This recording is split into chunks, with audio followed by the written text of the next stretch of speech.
نور على مر الزمان تألقا وأضاء للدنيا طريقا مشرقا وهدى من الرحمن يهدينا به. بسم الله الرحمن الرحيم. إن الحمد لله نحمده ونستعينه ونستغفره ونعوذ بالله من شرور أنفسنا ومن سيئات أعمالنا. من يهده الله فلا مضل له ومن يضلله فلا هادي له ونشهد أن لا إله إلا الله وحده لا شريك له ونشهد أن محمدا عبده ورسوله. أما بعد. السلام عليكم ورحمة الله تعالى وبركاته. بسم الله الرحمن الرحيم. Mana birodarlar, 3 jumadan beri tavfiq degan mavzuni suhbat qilayotgan edik. Bugun 4-darsimiz davom etamiz. O'tgan darsimizda savol berdik. Sen tavfiqli odammisan? Tavfiq Alloh taoloning ilhomi. Tavfiq Alloh taoloning yo'lashi. Tavfiq Alloh taolo sizni ishingizni o'zini qo'liga olishi. Tavfiq sizni o'zingizni holingizga tashab qo'ymasligi. Ana shu tavfiqni ta'rifini o'qidik va oxirgi darsimizda shu savolni berdik. Sen birodar tavfiqli odammisan? Alloh senga tavfiq berganmi? Ana shu alomatlardan 3tasini suhbat qilgan edik. Davom etamiz. Birinchisi, agar senda iymon bor bo'lsa, bu tavfiqning alomati. Alloh yo'l beribdi, Alloh qo'llabdi, iymon keltiribsan. Tavfiqning ikkinchi alomati ilmga bo'lgan rag'bat, ilmga bo'lgan harislik. Uchinchi alomati savobli amallarga muvaffaq bo'lishliging. Tavfiqning 4-alomati da'vatga Alloh taolo seni burishligi. Dinni, yaxshilikni odamlar o'rtasida tarqatishga muvaffaq bo'lishing tavfiqning 4-alomati. Bu ish odamlarga dinni o'rgatish, odamlarga Allohni tanitishlik eng afzal insonlar, payg'ambarlardan qolgan meros. Chunki odamlarni Allohning diniga da'vat qilishlik payg'ambarlarning ishi bo'lgan. Bilasizmi, eng yaxshi odam kim? Eng yaxshi odam shunday odamki, Allohni bandalarga suyukli qiladi. Bandalarni Allohga suyukli qiladi. Ya'ni bandalarga Allohni tanitadi, ilm orqali Robbilarini tanitganidan keyin bandalar Robbisini tanib yaxshi ko'rib qolishadi. Endi Robbisini yaxshi ko'rib Allohga qulchilik qilgandan keyin Alloh bu bandalarni yaxshi ko'radi. Endi mana shu ikkala tomondan bir-biriga bo'lgan muhabbatga sabab bo'lgan da'vat qilayotgan odam odamlarning eng yaxshisi deyiladi. Allohni bandalarga mahbub qilish, bandalarni esa Robbilariga mahbub qilishlik. Astagfirullah. Va man ahsanu qawlan mimman da'a ila Allohi va amila solihan va qala innani minal muslimin. Odamlarni Allohning diniga da'vat qilgan va o'zi ham yaxshi amal qilib, shak shubhasiz men musulmonlardandirman degan kishidan ko'ra chiroyliroq so'zlovchi kim bor? Alloh taolo aytayapti. Eng chiroyli gapirgan odam kim? Mo'min bo'lib turib, solih amal qilib turib, musulmonman deyotgan odam eng chiroyli odam bo'ladi gapirayotgan. 5-si, o'zingni tez-tez hisob-kitob qilib turishing. O'zingni nafsingni muhosaba qilib turishing. Ya'ni niyatni yangilab tuzatib turishliging. Amallaringni puxta chiroyli bajarishga harakat qilishing. Xato kamchiliklarini ko'rishing va ularni tuzatishga harakat qilishing. Bu ham tavfiqdan. Kamchilik bormi hammamizda? Hammamizda bor. Biroq bizga odob bilan, hikmat bilan, yo'li bilan manaqa kamchilik bo'lyapti desa, o'zingchi deysiz-ku. Voy, sengachi odob bilan, hikmat bilan hech kim yo'g'ida o'zingga nasihat qilyapti. Qabul qil, o'zingchi deydi. Mana qilgan ish mana bu joy ozgina chola bo'lib qopti desa, ha nima bo'ladi-da shunchalik, ha? Hikmat bilan qilingan tanqidni, aybingizga bo'lgan ishorani qabul qilmayotganligingiz betavfiq ekanligingizni belgisi. O'sha tanqidni qabul qilgan odam yana o'sadi. Al-kayyisu man dana nafsahu va amila lima ba'dal maut. Imom Ahmad va Termiziy rivoyati. Payg'ambarimiz aytadilar: haqiqiy xushyor inson kim?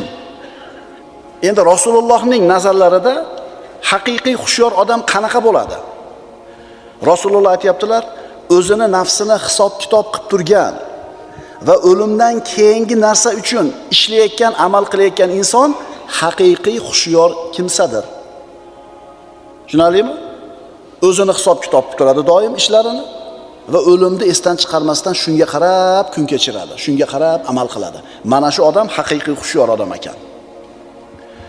Umar ibn Xattob radhiyallohu anhu aytadi: "Hasibu anfusakum qabla an tuhasabu wa zinu a'malakum qabla an tuzana alaykum." Hisob kitob qilinmasinglardan avval o'zingizlarni hisob kitob qilib turinglar. Ya'ni farishtalarning oldiga kelganingizda hisob kitob qilinadi qiyomatda. Shundan avval o'zingizlar hisob kitob qilib turinglar o'zingizlarni. Va amallaringlar tortilishidan avval sizlarning zararinglarga o'zingizlar amalinglarni tortib turinglar. Ya'ni o'zingni qarab yur. Bugun necha mahal namozni qoldirdim? Necha marta g'iybat qildim? Qaysi farz amal qolib ketdi? Zikrda aytdimmi, aytmadimmi? Tavfiqning alomatlari, Alloh sizni muvaffaq qilganligi, Alloh sizni tashab qo'ymaganligi, Alloh sizni qo'llayotganligining birinchi alomati iymoningiz bo'lishi. Ikkinchisi, shar'iy ilmlarga muhabbatingiz bo'lishi. Uchinchisi, savobli amallarga muvaffaq bo'lishingiz. To'rtinchisi, da'vatda hissangiz bo'lishi. Beshinchisi, o'zingizni hisob-kitob qilib turishingiz. Oltinchi alomati, qalbingni Allohga bog'lanib turishi. Bu ham bir nozik nuqta. Uni qadariga rozi bo'lishing. Uning fazli marhamatiga, ne'matiga shukr qilishing. Farz, vojib amallarni qoldirmasdan qilishing. Allohning haqqini ado qilishga harakat qilishing. Uni o'ziga tavakkul qilishing. Uning o'ziga suyanishing. Qalbingni uni o'ziga topshirishing. Qalbingni odamlarga bog'lanib qolmasligi. Odamlar bor yo'g'i ojiz banda ekanligini tushunishing. Ana shu bandalarning ustida ham Allohning qadari joriy bo'lishini aniq bilishing. Alloh senga o'zi kifoya qilishiga ishonishing. Uni iznisiz biron narsa sodir bo'lmasligiga iymoningni komil bo'lishi. Uni hukmini hech kim rad qila olmasligiga iymoningni komil bo'lishi. Taqdirni hech kim qaytara olmasligiga, hamma narsa uni qo'lida ekanligiga aniq ishonayotganliging, qalbingni Allohga bog'langanligi tavfiqning belgisi. Kim aytgani bo'ladi? Allohning aytgani bo'ladi. Qalbingizni Allohga bog'langanligi, doimiy suratda bog'lanib turishligi tavfiqning belgisi. Ma sha'allohu kana va ma lam yasha lam yakun. Alloh nimani xohlagan bo'lsa bo'ldi. Alloh taolo nimani xohlamagan bo'lsa, shu narsa bo'lmadi. Alaysallohu bikafin abda. Alloh taolo so'rayapti. Axir Alloh taolo bandasi uchun o'zi kifoya emasmi? Men o'zim kifoya qilmaymanmi senga bandam deyapti. Parvardigor o'zing kifoya qilasan. Hasbiyallohu va ni'mal vakil deb turib xotirjam bo'ldingizmi? Demak, tavfiq bor sizda. Ibrohim alayhisalomni o'tga uloqtirishdi. Havoda uchib ketyapti. 2 sekundda, 1 sekundda tushadi. Shu fursatning ichida Jabroil alayhisalom kelib, "Alaka haja ya Ibrohim. Menga bir hojatingiz yo'qmi? Qalb ko'ryapsizmi Alloh bilan ovora bo'lganligi? Sizgami?" deyapti. Sizga hojatim yo'q. Robbimga hojatim bor, ammo Robbimga aytishga hojati yo'q deyapti. Nima dedi Alloh taolo? Ya naru kuni bardan va salaman ala Ibrohim. Hech kim o'ylamagan edi bunaqa yechimni. Mushkulani bunday hal bo'lishini birov o'ylamagan edi. Ibrohim alayhisalom o'tga tushdi. Olov ham sovuq, ham salomat bo'ldi. Qalbingizni doim Allohga bog'lanib turganligi tavfiqning belgisi. Astagfirullah. Va man yattaqillaha yaj'al lahu makhraja. Kim Allohdan taqvo qilsa, Allohdan qo'rqsa, unga mahrojini beradi. Har qanaqa muammodan chiqib ketadigan yo'lni beradi. Bo'ldimi? Yo'q, davomi bor. Va yarzuquhu min haythu la yahtasib. Kutmagan joydan rizqini beradi. Bo'ldimi? Yo'q. Va man yatawakkal alallohi fa huwa hasbuhu. Kim Allohga tavakkul qilsa, Alloh shu bandaga o'zi kifoya qiladi. Nima? Robbingiz o'zi kifoya qilmaydimi sizning muammolaringizga? Kifoya qiladimi? Aniq ishonasizmi? Qalbingizda shubha yo'qmi? Hasbiyalloh va ni'mal vakil deb xotirjam bo'ldingizmi? Demak, sizda tavfiq bor. Alloh sizni o'ziga tashab qo'ymabdi. 7-si. Eng katta g'am tashvishing oxirat bo'lishi. Shu yerda endi muammo bor. Yuribmiz ko'chada deydi. Nima deb? Bola chaqa, tirikchilik. Mashida g'amiz.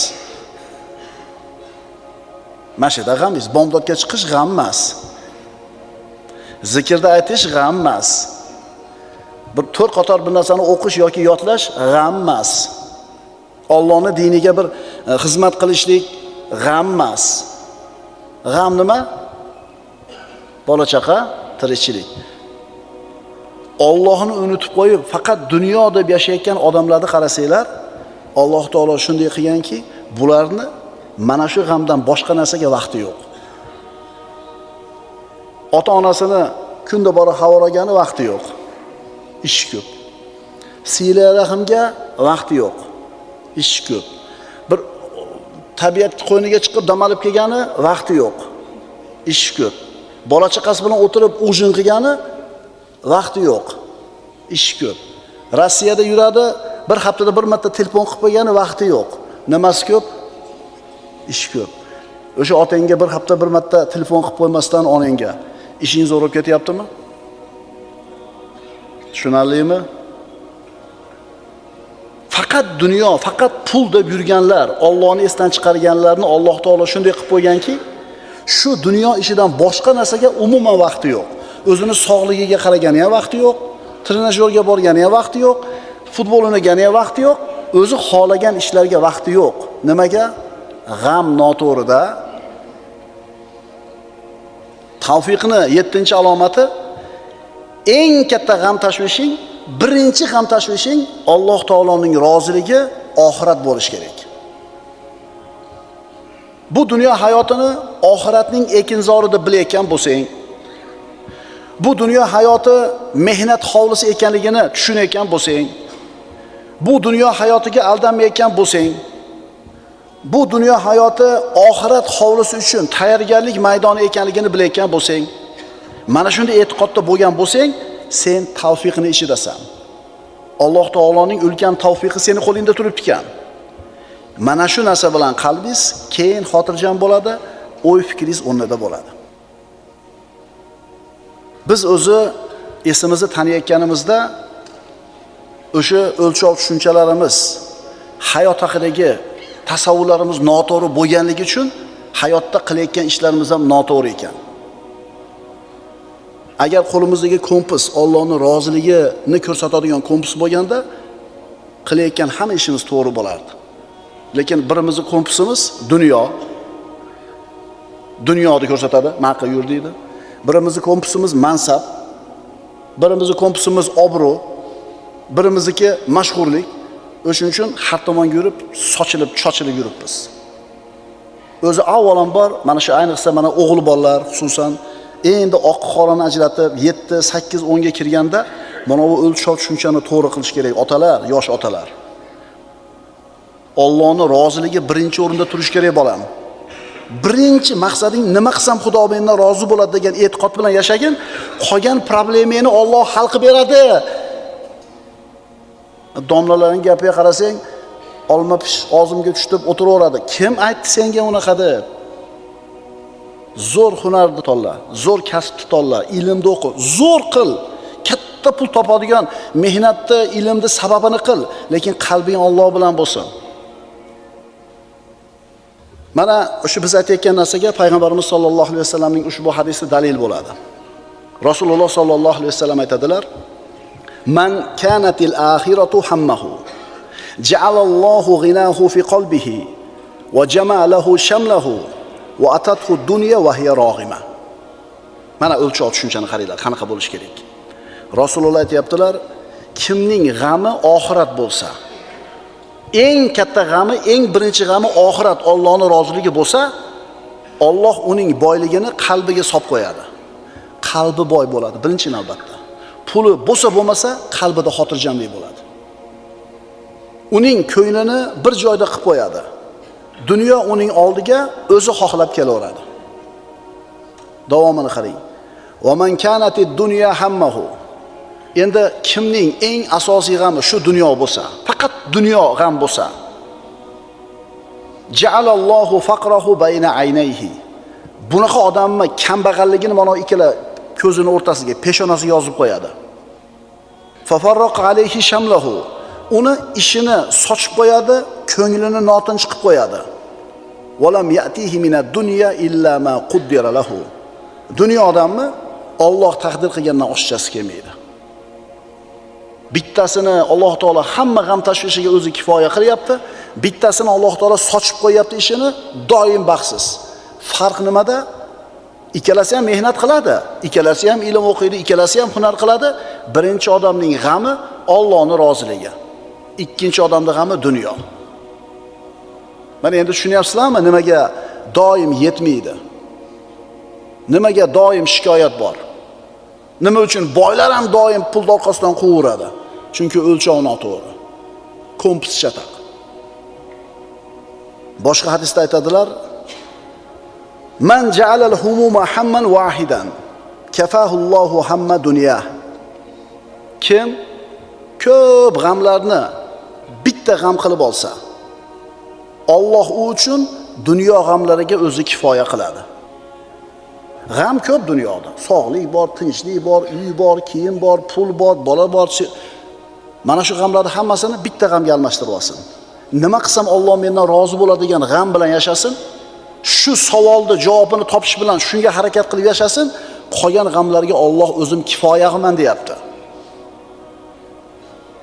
Kimning aqli va qalbini dunyoning ko'p g'amlari va tashvishlari har tarafga sochib yuborgan bo'lsa, Alloh bunaqa odamni dunyoni qaysi vodiylarida halok bo'lishiga parvo qilmaydi.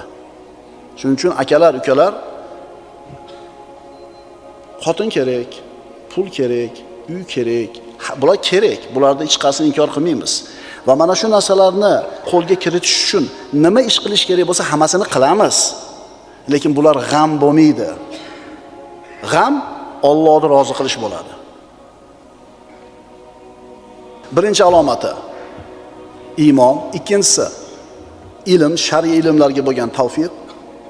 Uchinchisi savobli amallarni qilishga muvaffaq bo'layotganingiz. To'rtinchisi Allohning diniga da'vat qilishida ishtirokingiz bo'lishi. Beshinchisi o'zini hisob-kitob qilib turishi. Oltinchisi qalbni Allohga bog'lanib turishi. Yettinchisi eng katta g'am oxirat g'ami bo'lishligi. Sakkizinchisi gunohlardan tezda qaytishlik, tavba qilishlik. Kullu ibn adama xattoun va xayrul xattoina at-tawwabun deganlar Rasululloh. Odam bolasi borki, xato qiladi, gunoh qiladi. Iloji yo'q. Banda ojiz, bilib qiladi, bilmay qiladi, adashib qiladi.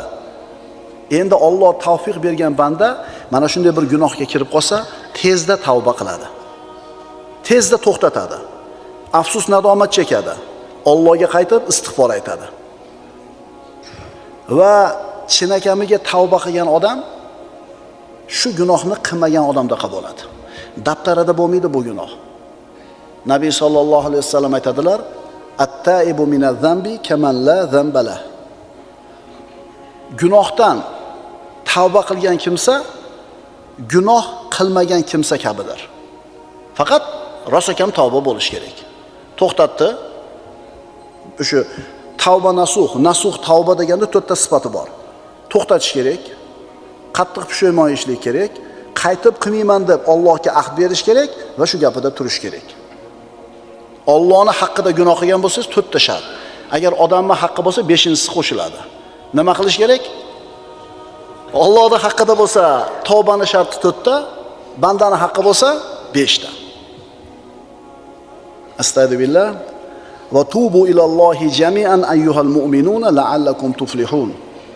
Barchalaringiz Allohga tavba qilingiz, ey mu'minlar, shoyatki shunda najot topsanglar. Boshqa oyatda albatta Alloh tavba qiluvchilarni va o'zlarini mudom pok tutuvchilarni yaxshi ko'radi. 9-si. Jamiyatga foydali inson bo'lishing. Puling bilanmi, hunaring bilanmi, ilming bilanmi, maslahating bilanmi, mahallangga, qishlog'ingga, shaharingga foydang tegayotgan odam bo'lishliging Alloh taoloning senda tavfiqi borligini belgisi. Odamlarning xizmatida bo'lish, odamlarning hojatlarini ravo qilishga chiqish. Bu hamchi hammaga berilavermaydigan ne'mat. Jamiyatga foydali bo'lish ham hammaga nasib qiladigan narsa emas ekan. Mansabi bilan, moli bilan, ilmi bilan, hunari bilan, maslahati bilan odamlarga foydali bo'lishlik Alloh taolo yaxshi ko'rgan sifati bandani. Payg'ambarimizning hadisini o'qiymiz. Ahabbun nasi ilallohi anfahum linnas. Odamlar orasida Alloh uchun suyuklirog'i odamlarga foydalirog'idir. Va ahabbul a'mali ilallohi azza va jalla sururun tudkhiluhu ala muslimin. Alloh uchun eng suyukli amal nima? Bir musulmon kishining qalbiga xursandchilik kiritishing. Bir og'iz gapingiz bilan xursandchilik kiritib qo'yishingiz mumkin. Mana ekanini aytmabsiz-da, aka, bilgan ekansiz desa, sen so'ramading-da deydi. Rasululloh aytadilar, "Au tukshifa anhu kurbatan." Yoki ana shu bir musulmondan bir mashaqqatni ko'tarishing. "Au taqdi anhu daynan." Yoki bir qarzini uzib qo'yishing. "Au tatruda anhu ju'an." Yoki undan ochlikni ketkazishing. Jamiyatga foydali bo'lishlik Alloh taolo yaxshi ko'rgan sifatlardan. Jamiyatga foydasi tegyaptimi? Demak, sizda tavfiq bor. Alloh sizni tashab qo'ymabdi bir chekkaga. Alloh ishlatyapti ekan sizni shu ishga. Hadisni davom etkazamiz. Waliyan amshiya ma akhil muslim fi hajatin ahabbu ilayya min a'takifa fi hadha al-masjid shahran. Ya'ni fi masjidil Madina. Mana bu masjidimda deyaptilar Rasululloh. Masjidun Nabaviyda bir oy e'tikof o'tirganimdan ko'ra bir musulmon birodarimni hojati uchun yurishligim men uchun suyukliroqdir. Qarang, bir oy e'tikof o'tirsangiz qancha savobga ega bo'lasiz. Lekin Rasululloh aytibdilar, meni masjidimda e'tikof o'tirgandan ko'ra bir oy bitta odamni xizmatiga, yordamiga, hojatiga chiqib qo'yishlikni payg'ambarimiz menga suyukliroq deyapti. Boshqa hadisda aytadilar, "Va man masha ma akhihi fi hajatin hatta yaqdiha lahu, thabbatallohu qadamayhi yawma tazulul aqdam." Kim bir birodarining ehtiyojini qondirish uchun u bilan birga yursa, qanaqa mukofot bor bunga? Alloh uning qadamlarini, oyoqlar, qadamlar toyilib ketadigan kunda mustahkam qiladi. Qiyomat kunida odamlarning oyoqlari toyilib jahannamga tushib ketadi. Ana shu kunda qadami sobit turadi. Nimani evaziga berilyapti? Jamiyatga foydali bo'lishligingiz. 10-si. Alloh azza va jalla seni ishingni o'zini qo'liga olishligi. Ya'ni Alloh seni o'zini holingga tashab qo'ymasligi. Xizlan, mahrumlik. Mahrumlik nima? Haqiqiy mahrum odam u puli yo'q, oilasi yo'q, dunyosi yo'q odam mahrum odam deyilmaydi. Haqiqiy mahrum odam Alloh bu odamni o'zini holiga tashab qo'ygan. Unga yordam bermaydi, uni qo'llamaydi. Mahrumlik Alloh seni o'z nafsing bilan yolg'iz qoldirib qo'yishi. Parvardigor, duoda qarang payg'ambarimiz duosini. Wala takinni ila nafsi tarfata ayn. Parvardigor, ko'z ochib yumgunchalik muddatga ham meni o'zim holimga tashab qo'ymagin. Agar Alloh sizni o'zingiz holingizga tashab qo'ysa, yarim sekund ko'p halok bo'lib ketishingiz uchun. O'sha yeyotgan oshingizdan bitta guruch o'tib ketadi tomoqqa havo bilan, klapanni shunday to'sib qoladi, pishdingiz. Rolda ketyapti, ko'zingiz 2 sekundga ketadi, tushdingiz jarga. Duoda qarang go'zalligini. Parvardigor ko'z ochib yumgunchalik muddatga ham meni o'zimni holimga nima qilmagin? Tashab qo'ymagin.